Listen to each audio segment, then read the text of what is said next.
this episode of Newt's World, the lives of these men are essential to understand the American form of government and our ideals of liberty. The Founding Fathers all played key roles in securing American independence from Great Britain and in the creation of the government of the United States of America. And now, the life of Thomas Jefferson.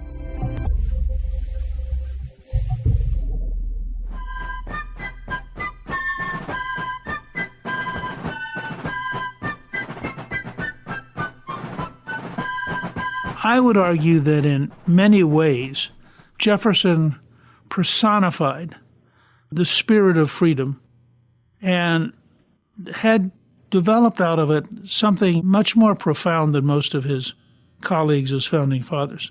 He deeply distrusted all governments.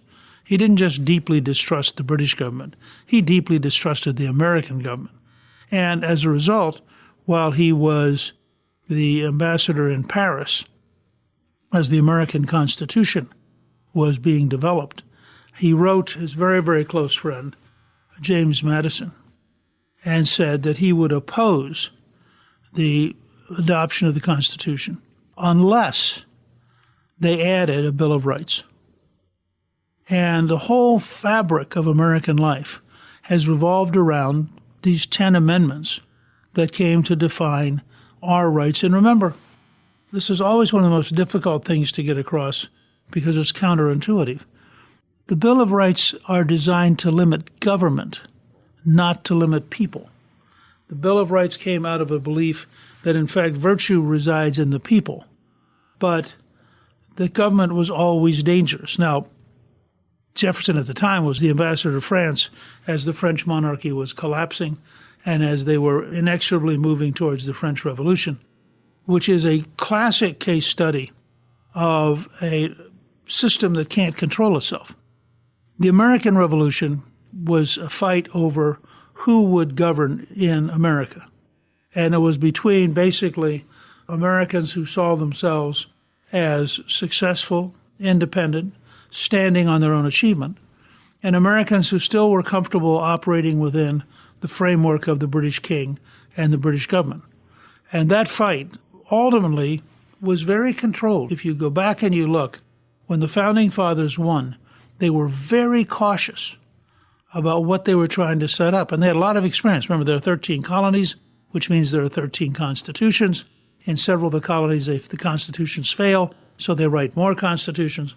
By the time they get to Philadelphia to write the Constitution of the United States, these folks had had more experience at writing constitutions than any generation in history. And all of them was aimed at a very core principle, because they understood a world different than we do. They knew that the world was dangerous. It was dangerous to their west because Native Americans were still independent, armed, and capable of causing enormous casualties in the constant struggle over who was going to dominate. And remember, the west in this period is around Pittsburgh. We're not talking about the west of Cheyenne, Wyoming. So they're looking one direction at Native Americans, many of them armed both by the British and the French. And the British, of course, loved to subsidize the arming of the Native Americans so they would harass and torment the new United States. At the same time, they were vividly aware of the great power struggle that was underway to see who would dominate Europe. So they knew that between the French, the Spanish, the British, the Prussians, the Dutch, that there was this ongoing, very deep and very powerful struggle of systems much bigger than the current American military or the current American Navy. So on the one hand, in order to protect our freedom, they wanted a government strong enough to offset these dangerous countries. On the other hand, in order to protect our freedom, they wanted to make sure that the government that was strong enough to protect our country couldn't then take over and control us. And in this effort to find a path between the two, the future of domination by foreigners and the future of domination by bureaucracy and government at home, Jefferson was one of the leaders in trying to find a way to have us be a genuinely free country, which meant freedom for the individual, not just freedom for the king or the president. Presidents basically are just temporarily elected kings. And it's the House and the Senate that make America so much different from the European monarchies. But Jefferson himself had spent a long and really quite curious life. I'm an amateur paleontologist, and when you visit Monticello, you will find, for example, teeth from mastodons and mammoths. You'll find part of the skeleton of a giant sloth that had gone extinct sometime in the Pleistocene. You'll find that Jefferson is collecting everything. He's fascinated by the world. And that, I always tell people I'm willing to be a Jeffersonian, by which I mean that I will not buy more than half a continent at any one time. So think of that as limited government. And I won't do more than send the Marines to Tripoli without telling the Congress. And by the way, when he bought half a continent, he bought it and then told the Congress. One of the reasons I find Jefferson so complicated to talk about is that he's this mass of contradictions.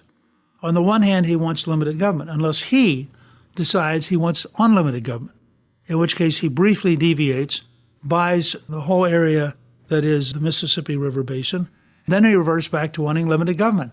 He vetoes a bridge over the Potomac as not the business of government because he's frugal. But then he spends millions buying the West from the French. You try to fit all this into one personality and you begin to realize that if he'd been your uncle, he would have been a very complicated uncle. He was a polymath in the sense that he learned everything in every direction. On one of his trips to Europe, remember back then, if you say, I think I'll go to Europe, it was a long voyage by sailing ship. On one of his trips to Europe, he taught himself Spanish by reading Spanish novels. And you just have this image of Jefferson wrapped up in a blanket, sitting on the deck of the ship, gradually going east towards Europe and trying to literally teach himself Spanish. He already had French. He also was a person who had a very complicated vision of religion. Jefferson had written at one point that there should be a wall between government and religion. Now, people then interpreted that to mean the government should be anti-religious. That's not what Jefferson said. Jefferson was living in an era when the Church of England was paid for by the government, when the Catholic Church in France was getting government money. And what he was saying was that no religion should get money from the government. But he did not intend in any way to have government be hostile to religion. In fact, while Jefferson was president, he signed a bill to send missionaries to the Indians.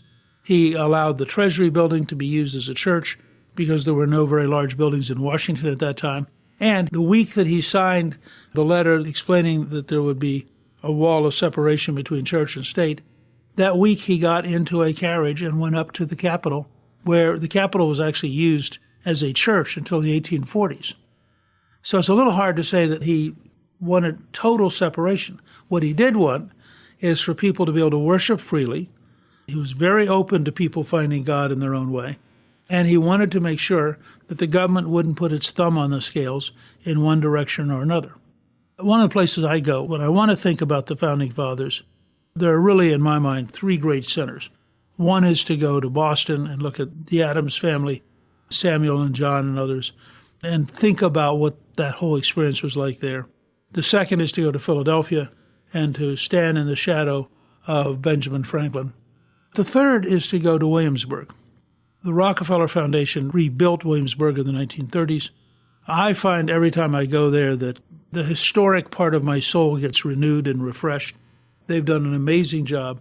And you can imagine yourself walking down the street where Mr. Jefferson is studying and reading law under Mr. Wyeth, who's one of the great lawyers of that generation, and then going down to one of the taverns, which are still there, and having a libation, and talking about the law and talking about what's going on in Europe and talking about the theoretical principles on which freedom should be based.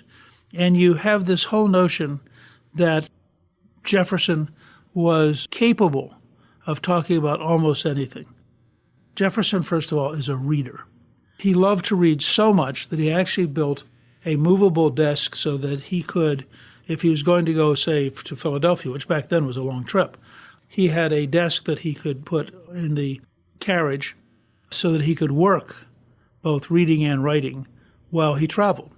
And in that sense, he was constantly trying to improve things. He was constantly looking Can I do it better? Can I do it faster? And Jefferson, I've always thought, was very happy learning and very happy thinking. And if he also had to deal with people, that was all right. But that was not his primary focus.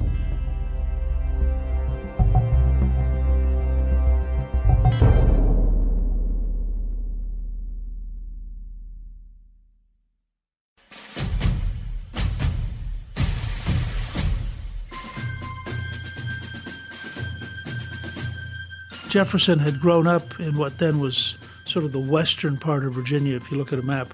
We're talking about central Virginia today.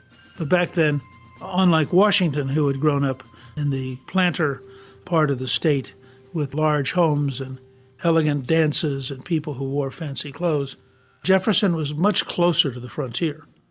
And he loved the frontier. He loved farmers as a group. And he really felt that virtue was to be found in small towns. In many ways, I think that you would find that in 1896, when William Jennings Bryan gave his speech about mankind being crucified on the cross of gold, he was in a sense channeling Jefferson. And part of the reason that the bitterness between Jefferson and Alexander Hamilton is that Hamilton represents the cities, the moneyed class, bankers, and Jefferson represents all the people who owe money to the cities, the banker class, etc. So there's a deep sense in Jefferson's mind that virtue comes from being close to the land, and that a nation made up of farmers would by definition be freer and more virtuous than a nation that was made up of manufacturers or of bankers or of big cities. Jefferson learned enormously fast. He went to school in English at 5. He went in Latin at 9. He really constantly was learning, and he learned basically from a tutor, a Mr. Douglas, who's a clergyman from Scotland. He learned every day. He read constantly. He built a huge library. In fact, the base of the Library of Congress was Jefferson's library. It was about 4,000 volumes at the time, which was a huge library back then. Being Jefferson, of course, he sold it to the Congress. It wasn't an act of civic goodwill. He was trying to pay off some debts. And so he sold the library, which tragically was burned later. But it was the base of having a Library of Congress, which is today the largest library in the world. So it's come a long way from Jefferson's first 4,000 volumes. In that era, colleges were being formed, law schools were being formed, but he really was largely taught directly by tutors. And then he went to George Wythe, and George Wythe's law office still exists at Williamsburg. And you can imagine in the morning Jefferson getting up, having a cup of tea or coffee, maybe a small piece of bread, going in, and literally back then they called it reading the law, because that's what they were doing. This was before you got law schools and tenured professors and high tuition costs. So Jefferson is living in Williamsburg, which was the center of politics in that period for Virginia. So when the House of Burgesses, which was their legislature, when it was in session, people came from all over the state. And if you were a young person studying under George Wythe, Wythe knew everybody, and so you inevitably would end up at dinner surrounded by the whole state over the course of time. Jefferson, it came naturally to him to be engaged in politics, and in 1768, he's elected to the House of Burgesses. Now, he also began, and this is very typically Jeffersonian, he began to level a mountaintop at Monticello. I mean, this is a guy who dreamed big, thought big, built big, and was permanently in debt because of all the things he wanted to do. And by 1780, he began building Monticello, which is one of the most remarkable buildings of the 18th century. And if you have never been there, it is really worth your while to go and to look at what he designed, how it was built, the degree to which it was at that time a remarkably advanced building, and also little side things you'll notice when you tour. For example, Jefferson tended to sleep sitting up. People thought it was better for you because if you lay down, you could get water in your lungs. And so it was really sort of a norm.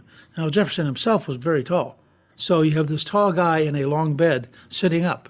Jefferson finally gets really lucky, and inherits 11,000 acres of land and 135 slaves, which means, of course, he quit practicing law. Unlike some people who loved practicing law, Jefferson had earned a living. Now he didn't have to earn a living, so he didn't. It's interesting that Jefferson, in that very same time period, wrote an article called A Summary View of the Rights of British America. So 1774, the same year he's inheriting land. And he says, resolved that it be an instruction to the deputies when assembled in General Congress with the deputies from other states of British America, to propose to the said Congress that an humble and dutiful address be presented to His Majesty, begging leave to lay before him, as Chief Magistrate of the British Empire, the united complaints of His Majesty's subjects in America, complaints which are excited by many unwarrantable encroachments and usurpations, attempted to be made by the legislature of one part of the empire upon those rights which God and the laws have given equally and independently to all. Now notice the forerunner of the Declaration. Where do the rights come from? Those rights which God and the laws. And Jefferson would have argued, as would most of the founding fathers, that the law was in fact the systemic implementation of God's will, and therefore that the rule of law was central to the rule of freedom, but that they were both based on God. This is a radical statement, hard to recognize today how radical it is, because it's saying that the rights don't come from the king. The rights come from God. And it is the forerunner of what he will write 2 years later. So it's important to remember, you have this sudden explosion of energy in the late 1760s, early 1770s, partially brought about because in winning the 7 Years' War, or as we called it in the New World, the French and Indian War, the French were eliminated as a threat. And now, not having to be afraid of the French, the Americans looked up and said, well, if we don't have to be afraid of the French, why are we paying all this money to the British Crown? And the British Crown basically said, well, because we own you. And the Americans said, actually, you don't. Our patriotism comes from God, not from the court, and we repudiate the idea that you owe us. There's a great statement, a man who was quite elderly by that point, I think in his early 80s, who had fought in the American Revolution. And somebody came to him and said, why did you fight? Was it the Tax Act? Was it the Stamp Act? Was it the imposition of taxes? Why did you end up fighting? And he said, young man, we intended to be free, and they intended for us not to be free. And so we fought, and now we're free. And I think it was this sense which you see suddenly coalesce between 1770 and 1776 in ways that are amazing. You could not predict in 1770 that 6 short years later they would be passing the Declaration of Independence. Now, Jefferson was a little bit shy, and he understood that his great strength was not as a debater or an arguer. He was not a courtier. He was not a man who could go around and win over. And in fact, John Adams said that he was silent for his entire first year. He was elected in 1775 to the Continental Congress. And this is what Adams wrote in his autobiography. Mr. Jefferson had now been about a year a member of Congress, but had attended his duty in the House but a very small part of the time, and when there had never spoken in public. And during the whole time I sat with him in Congress, I never heard him utter 3 sentences together. The most of a speech he ever made in my hearing was a gross insult on religion in 1 or 2 sentences, for which I immediately gave him the reprehension which he richly merited. So you have the sense of Jefferson being taciturn, quiet, watching, learning, thinking, and then in 1776, he is asked to help write the Declaration of Independence. And there is no question that he developed the core language of that declaration. He's also elected in 1776 to the Virginia House of Delegates, where he's appointed to revise Virginia law. Remember, all 13 of the colonies are going through the same process. He helped create the Virginia Statute for Religious Freedom. And this is extraordinarily important because it moves from just a political argument to a profound argument about liberty and a profound argument about the very nature of your relationship to the king and your relationship to God. The General Assembly in Virginia appointed 5 men to a committee of revisers to review the law and to redraft them for the independent state. 3 of the 5 men were primarily responsible. They included Thomas Jefferson, George Wythe, and Edmund Pendleton. Jefferson drafted the majority of the bills. So while he was quiet, he was busy. But his strength was in the written word, where he had time to think and where he could write with extraordinary elegance in a way that very few people have been able to equal.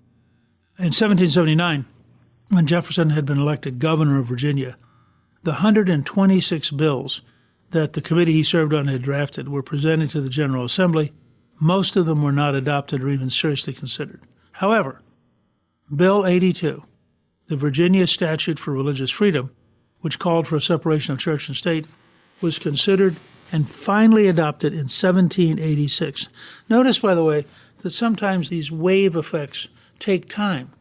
You have to think of them as a video rather than a snapshot. And what isn't possible in frame 1 may be overwhelmingly possible by frame 30. And that's what's happening in this period.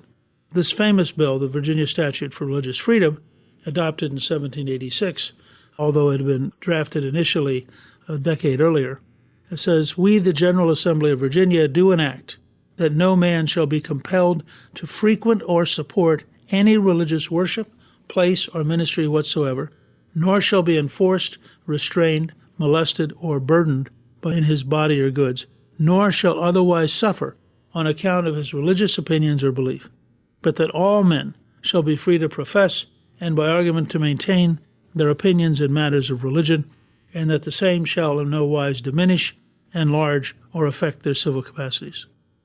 Now think about that. You and I live in a time when there are many countries where you can be put to death for believing the wrong things. We live in a time when there are many countries when you can be put in jail for believing the wrong things. And yet here they are in the late 18th century laying out a frame of reference that liberates people from government and says, your religious beliefs are up to you, and you will not be punished, you will not be fined, you will not be sent to jail, because you are protected in your right to approach God as you see fit. When Jefferson learned that the bill had passed finally after all those years, he had it translated into French and Italian and distributed as widely as possible, because he thought that religious liberty was one of his greatest achievements. James Madison, his close friend, later wrote that the Virginia Statute for Religious Freedom, quote, is a true standard of religious liberty, its principle the great barrier against usurpations on the rights of conscience. As long as it is respected, and no longer, these will be safe. And as we go through some of our current fights, and we watch the government encroach upon religious liberty, and we watch the woke left trying to impose their radical values on people of religion, you can understand how truly central Jefferson was in helping develop a very, very different approach.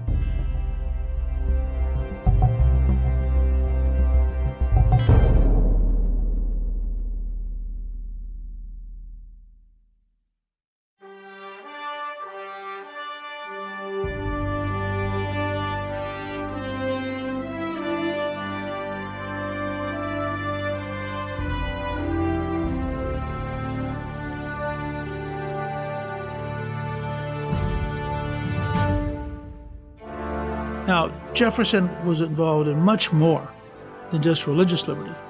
He actually believed, it's something which I wish we could get back into the current political environment, he actually believed that knowledge mattered. And he actually believed that education mattered. In 1778, he drafted a bill on education entitled, quote, "A Bill for More General Diffusion of Knowledge." Now, this is one of Jefferson's great passions. Here's what Jefferson himself wrote.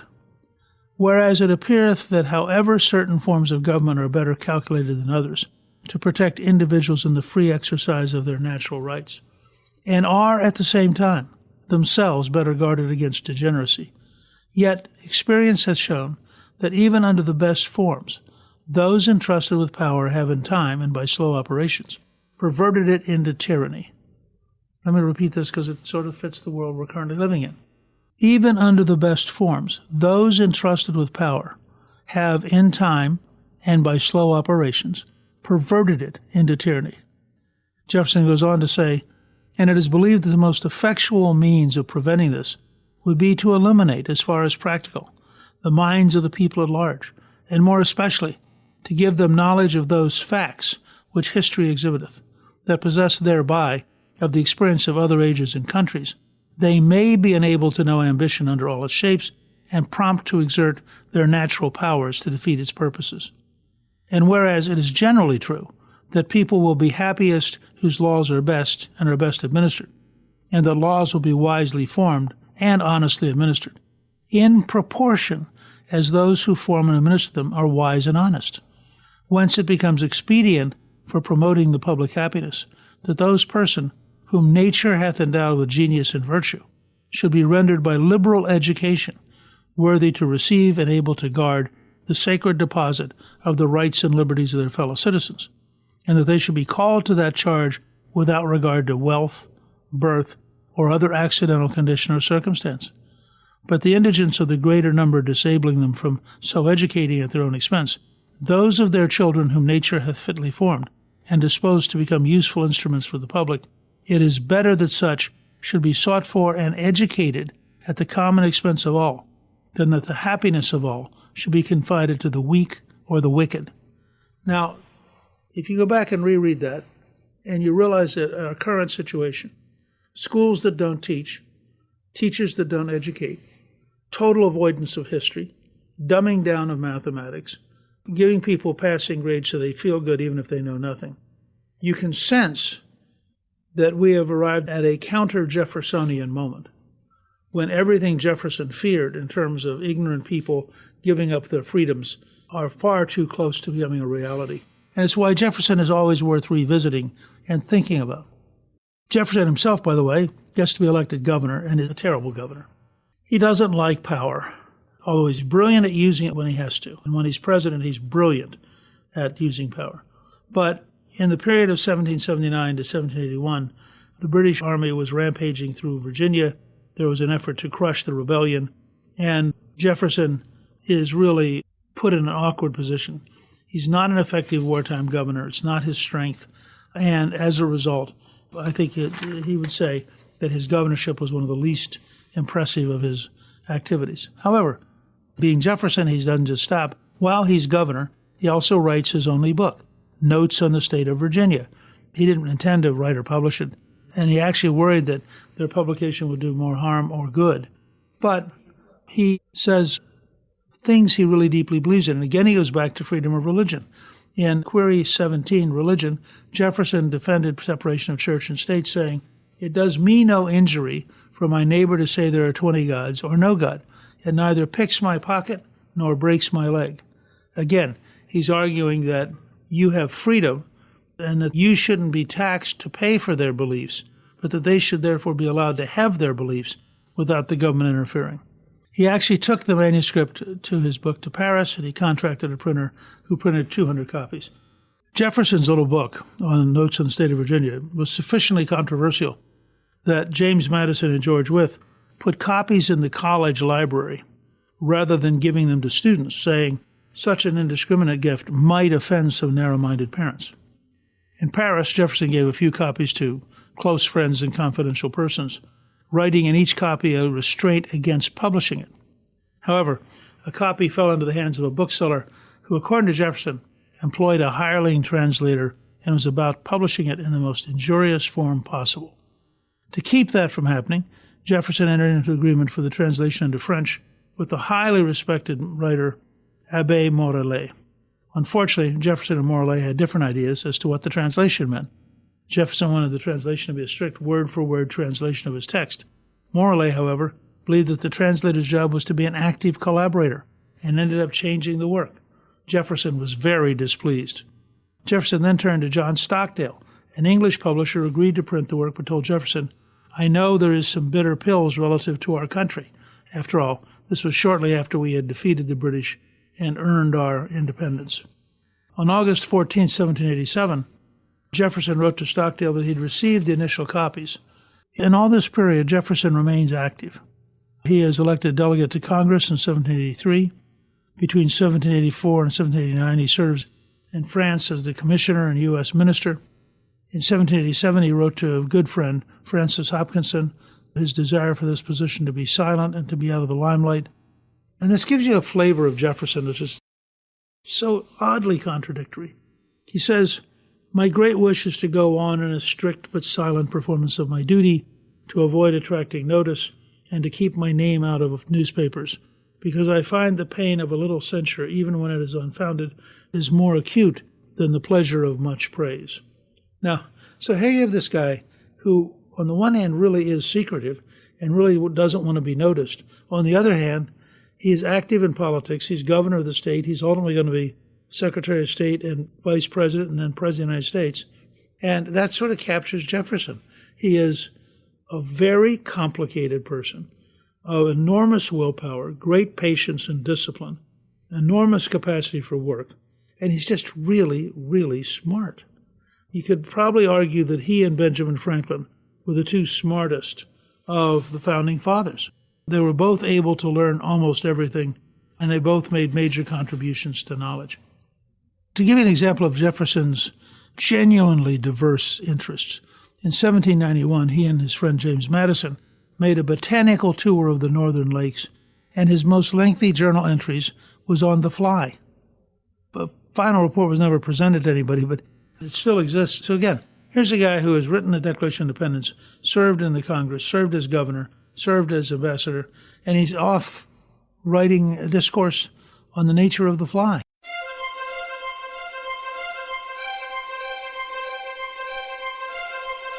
Jefferson also served on a committee referred in the Society's minutes of June 16, 1797, as the Bone Committee, whose priority was to procure one or more entire skeletons of the mammoth. In 1807, when Jefferson financed the dig conducted by William Clark at Big Bone Lick, Kentucky, of the over 300 bones that Clark sent back, Jefferson offered the Society any of the fossils that were not already in their collection.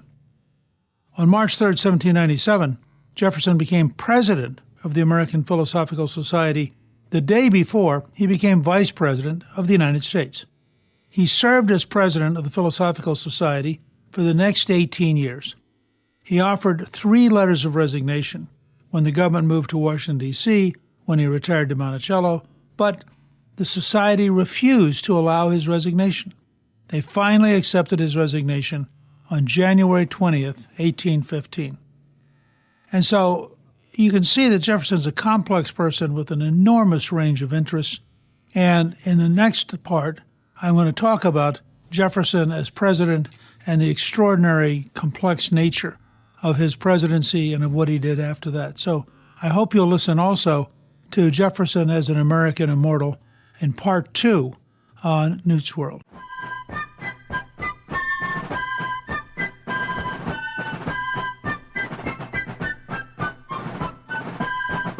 On the one hand, Jefferson was a very idealistic person. On the other hand, he's a very sophisticated, subtle, and often duplicitous politician. And both are somehow captured in the same person. He's a man of great principles, but on the other hand, as you'll see, as president, he sometimes broke those principles in amazing ways. The term Jeffersonian Democrat for a very long time meant somebody who was for limited government, was for lower expenses, and was essentially very, very suspicious of power in Washington. But at the same time, as you'll see, this is a guy who bought half a continent. He's a person who sent the Marines and the Navy to the shores of Tripoli without telling Congress. And so on the one hand, he was sort of for limited government, unless he wasn't for limited government. And it's this kind of complexity that makes Jefferson so fascinating. He was also not only extraordinarily smart, one of the 3 or 4 smartest of our presidents, but he was, in addition, a person of extraordinarily wide, eclectic interests. Jefferson read widely, taught himself Spanish while on a ship going to Europe by reading Don Quixote. He studied fossils, collected them. If you go to Monticello at his home, you'll see some of the fossils that were collected while he was president. He sponsored an expedition which was almost the equivalent of going to Mars, and Lewis and Clark across the continent to explore the territory that Jefferson had just bought from France. Napoleon very cleverly sold it because he realized with the Royal Navy controlling the ocean that the French would not be able in the long run to keep the western part of the United States. So he sold the entire Mississippi Valley to Jefferson, and Mississippi, through its tributary, the Missouri, really goes an amazing distance west. And so they ended up more than doubling the size of the United States in this one purchase. All of these are things by a president who claimed to be for extraordinarily limited government. In order to win, he actually had to invent a political party. So Jefferson had risen and ultimately had become the Secretary of State because he had served in France. He had a pretty good bit of diplomatic experience, and I think Washington thought that he was the right person to try to represent the United States in foreign policy. He very difficultly coexisted, if that's the right term, with Alexander Hamilton. Hamilton represented the commercial interests, had worked out how to borrow a huge amount of money from the Dutch, and was able to stabilize the American debt, was able to create in the first report on manufacturers probably the best single statement ever written about why there are times when a country with a brand new small industry should protect itself. As a remarkable statement in favor of tariffs.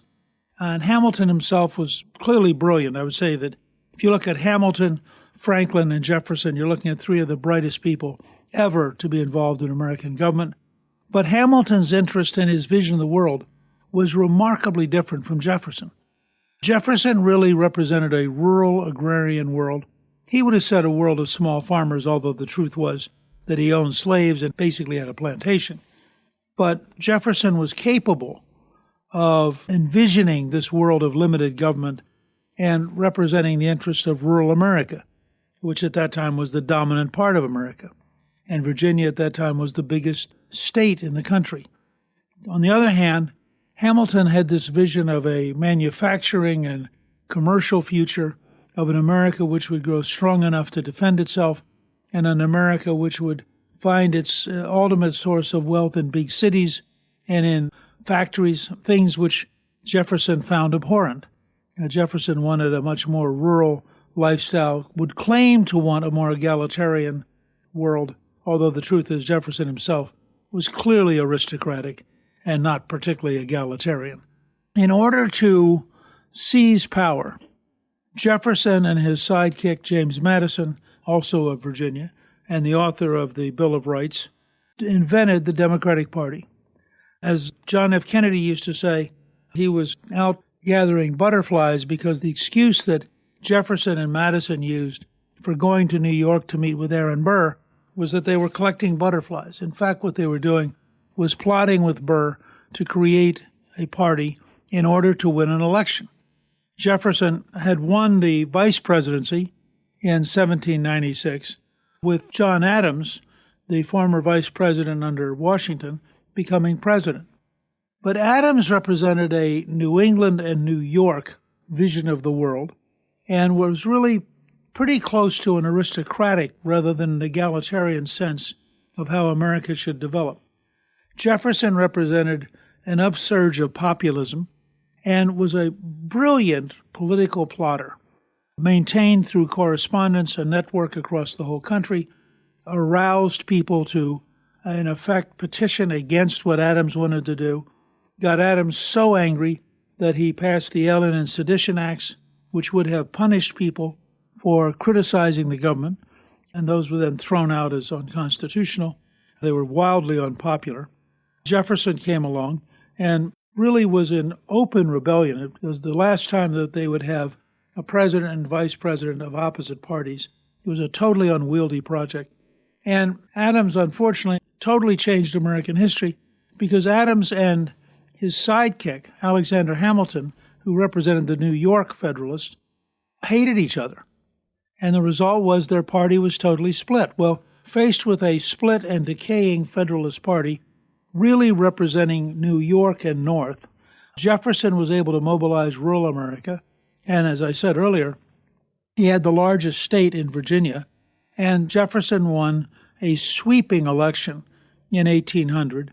And it's really the first peaceful transfer of power between two clearly opposed sides, and it created a sense of stability for the republic. Jefferson would then govern as seen by modern liberals in an idealistic way, although since Jefferson owned slaves, he's now out of fashion with the modern left. But for a very long time, he was kind of their model. But in fact, what he was doing was very methodically destroying the Federalist Party.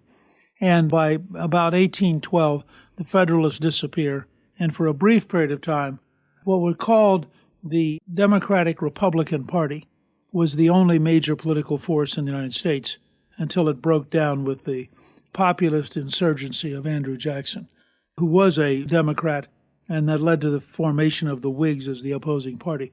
But that doesn't occur until the late 1820s. So there's about a 20-year period where the Jeffersonians are totally dominant. You get three presidents in a row from Virginia, in Jefferson, Madison, and Monroe. And remember that the first president, George Washington, was also from Virginia. So 4 of the 5 initial presidents of the United States all come from Virginia, which was the dominant state. And Virginia represented an agrarian interest remarkably different from the commercial and banking and manufacturing interests of people like Alexander Hamilton. Jefferson ends up in a very strange situation in 1800 because they had not quite figured out that if you had the same electoral college votes for both the president and vice president, they would be tied. Now, everybody had agreed that Jefferson was the candidate for president and Burr was the candidate for vice president.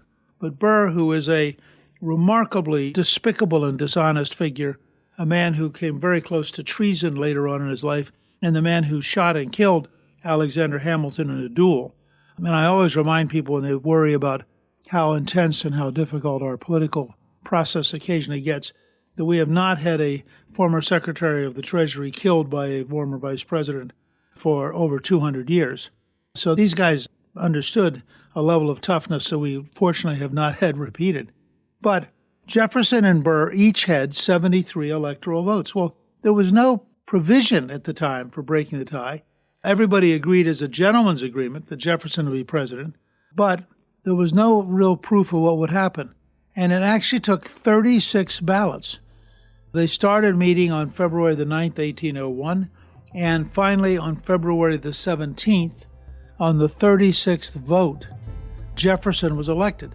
Outside the Capitol, by the way, there were over 100,000 people who had gathered as a gigantic crowd. It was just an amazing moment.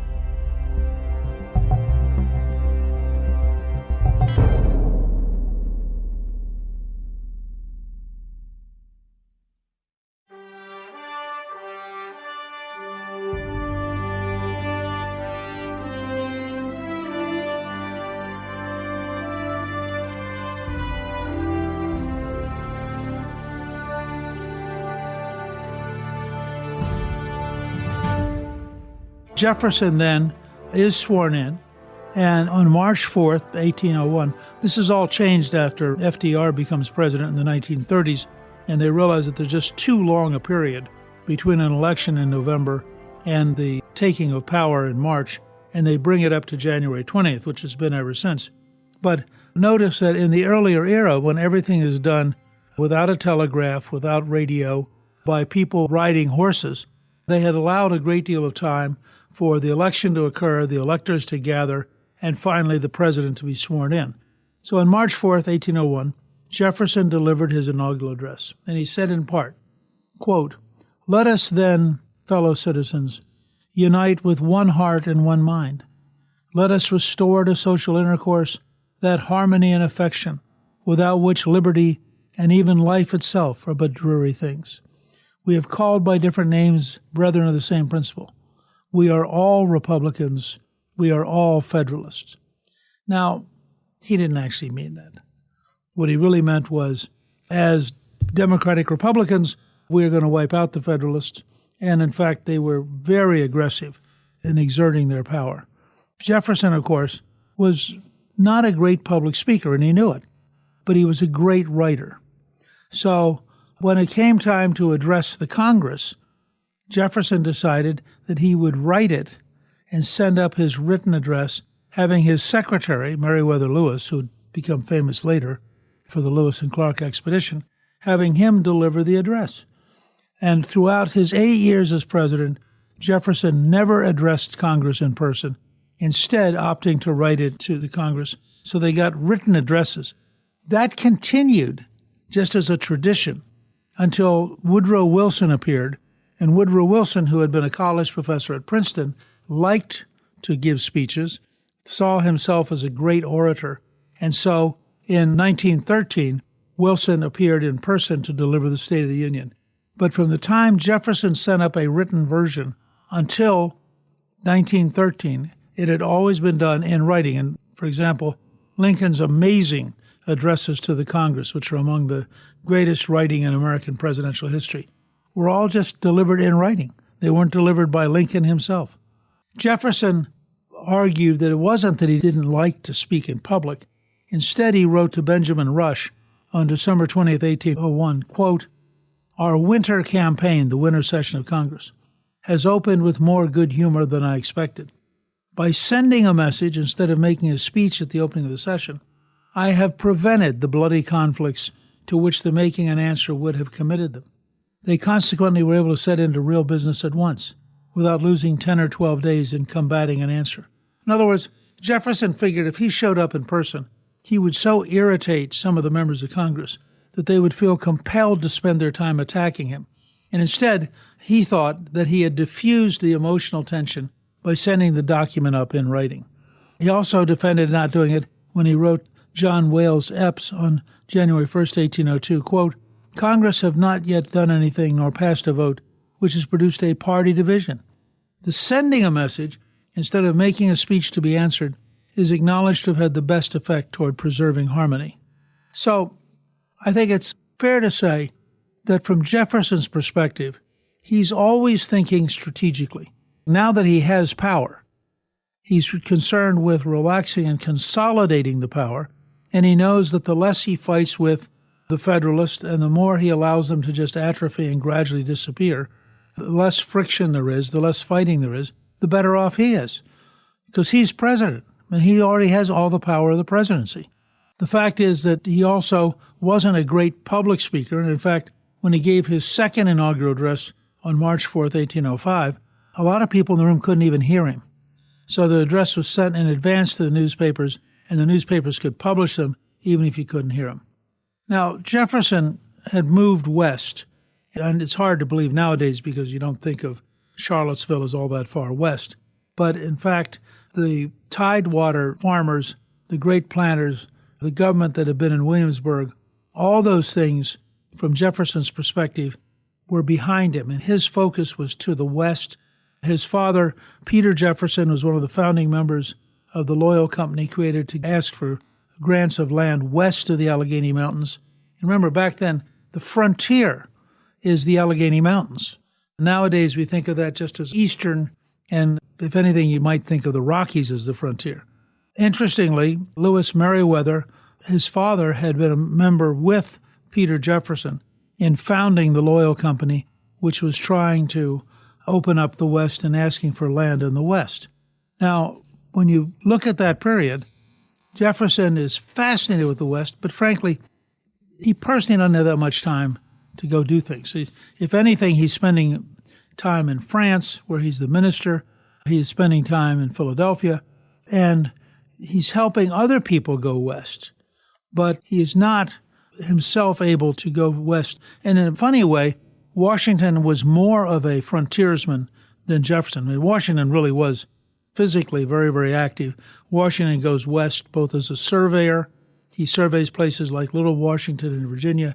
He goes west as a head of the Virginia militia and helped start the French and Indian War, what became called the 7 Years' War in Europe. So Washington was a genuine frontiersman and understood a great deal about the frontier. Jefferson's really a gentleman farmer and an intellectual who's fascinated with the West as an idea. And interestingly, at one point, he subsidizes, when he's the minister to France, he subsidizes a guy named John Ledyard, who's an American explorer. And their idea is that the way they will explore the West is he will go east across Siberia and travel to the western coast of North America. However, when he tried to do that, he was arrested by the Russians and sent back to Europe, so that failed. In 1793, Jefferson enlisted members of the American Philosophy Society, which at that time was the leading kind of intellectual gathering in America. And he got a group of them to sponsor André Michaux, a French botanist, to, quote, find the shortest and most convenient route of communication between the U.S. and the Pacific Ocean. But it didn't get very far and didn't have anything accomplished. In 1805, the territorial governor of Louisiana, General James Wilkinson, persuaded President Jefferson to authorize an expedition to explore the beginning of the Mississippi. Now, interestingly, by the way, I always find this fascinating, the Mississippi itself starts in Minnesota, but the great source of water is the Missouri, which starts much further west and pours into the Mississippi at St. Louis and has dramatically more water than the Mississippi, but is subordinated and named the Mississippi when they join. So they're looking for the origin of the Mississippi, when in fact far more important is to find the origin of the Missouri. Jefferson did agree with General James Wilkinson, the territorial governor of Louisiana, and Lieutenant Zebulon Pike, for whom Pike's Peak is named, was appointed to lead the party to negotiate peace treaties with the Indian tribes they encountered, but they reached the present-day Canadian border and then turned back. A year later, Pike was appointed to lead an expedition to explore the Red and Arkansas rivers. He entered Colorado, unsuccessfully attempted to scale the mountain that today is called Pike's Peak. After entering Spanish-controlled New Mexico, he was captured and sent back. But Jefferson still had not abandoned the idea. On January 18, 1803, Jefferson sent a letter to Congress asking for $2,500 to fund an expedition to the Pacific Ocean. They approved it.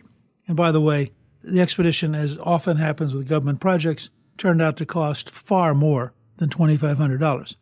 A year later, about 45 men, headed by Meriwether Lewis and William Clark, left on what became a very, very famous expedition.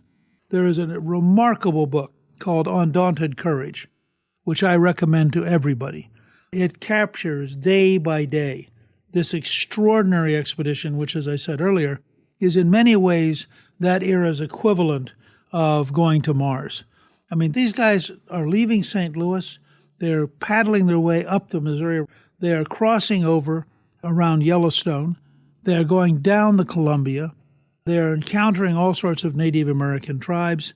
They are encountering grizzly bears and generally roughing it in really an expedition that just took a level of personal endurance and personal courage that is absolutely astonishing. And if you go to Philadelphia, the Academy of Natural Sciences, which became the repository for the American Philosophical Society, actually has the material that Lewis and Clark brought back. And so you can actually go and see what it was they were gathering up. And they were gathering things about plants and animals. They were taking notes about geography. They were reporting on all sorts of meetings with different native tribes. And it is one of the great romantic expeditions in American history. They're also helped dramatically by a Native American woman who both helps them talk with tribes and helps them survive. They have an African American as part of the expedition who has a vote, and they said, look, he deserved the vote because his life was at risk too. So when they got to certain big decision points, they would all talk it out, and it was kind of like a traveling democracy.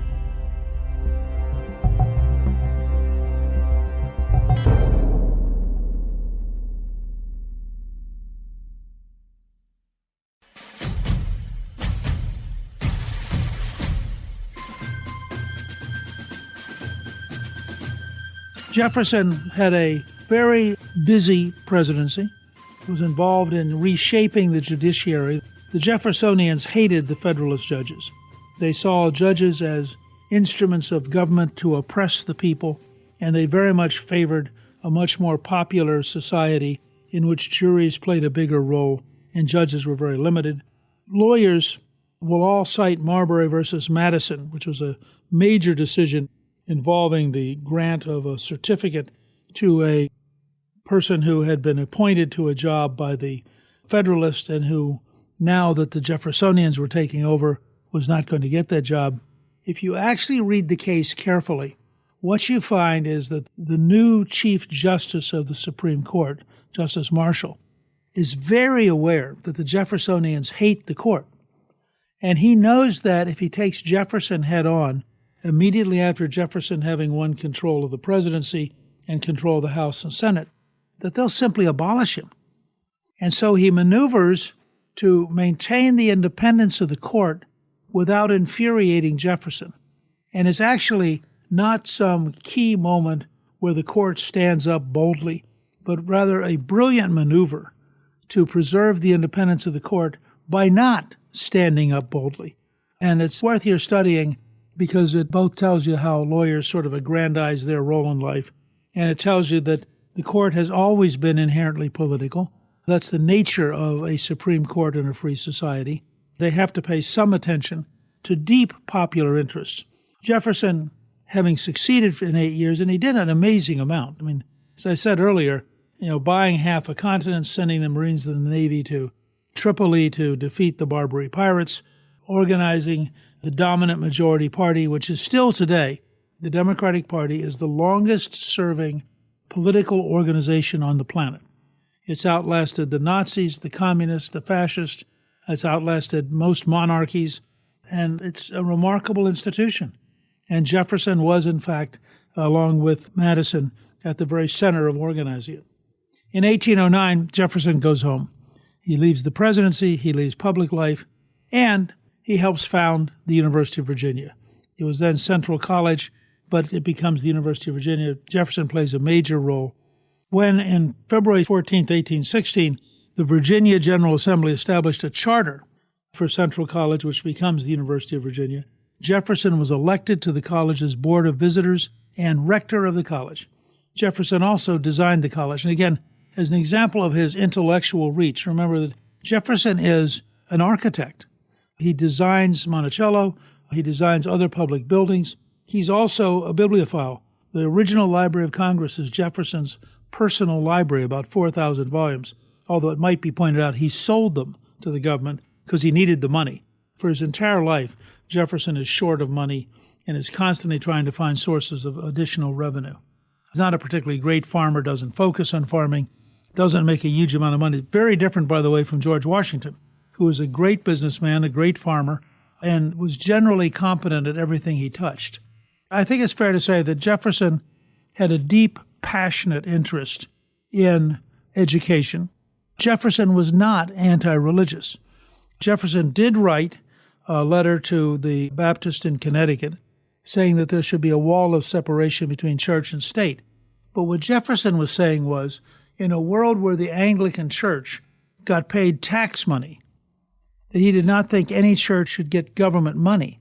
However, he was not for an anti-religious position. In fact, Jefferson allowed the Treasury building to be used as a church. He himself went up to the Capitol, which was a church up until the mid-1840s. Jefferson signed a bill to send missionaries to the Indians. So the whole notion that he was in any way anti-religion is just wrong. And in fact, if you go to the Jefferson Memorial, you'll see a great quote from Jefferson where he has sworn eternal hostility against all forms of tyranny over the minds of man. And I think that that's the heart of Jefferson. He really was committed. And to give you a sense of the depth of his commitment on education and the depth of his commitment on religious liberty, he wrote out for his own tombstone, "Here was buried Thomas Jefferson, author of the Declaration of American Independence, of the Statute of Virginia for Religious Freedom, and father of the University of Virginia. Born April 2nd, 1743, Old Style, died July 4th, 1826. He thought those were the three things he wanted to be remembered for. Not president, not vice president, not foreign minister, not ambassador to France. Author of the Declaration of American Independence, of the Statute of Virginia for Religious Freedom, and father of the University of Virginia." And it gives you a flavor of what he had dedicated his life to, symbolically. He died on exactly the same day, the 4th of July, as John Adams, his great rival in developing political power, They had gotten to write each other and sort of reconciled over the years. And there was something symbolic that on July the 4th, the date when Jefferson and Adams had helped author the Declaration of Independence, they both passed away. He is an immortal. There's no question that to understand America, you have to spend some time trying to understand Thomas Jefferson. And there's no question that that time will be well spent because he was a remarkable person. Thank you for listening to Founding Fathers Week on Newt's World. You can learn more about Thomas Jefferson on our show page at newtsworld.com. Newt's World is produced by Gingrich 360 and iHeartMedia. Our executive producer is Garnsey Sloan, and our researcher is Rachel Peterson. The artwork for the show was created by Steve Pendley. Special thanks to the team at Gingrich 360. If you've been enjoying Newt's World, I hope you'll go to Apple Podcasts and both rate us with 5 stars and give us a review so others can learn what it's all about. Right now, listeners of Newt's World can sign up for my 3 free weekly columns at gingrich360.com/newsletter. I'm Newt Gingrich. This is Newt's World.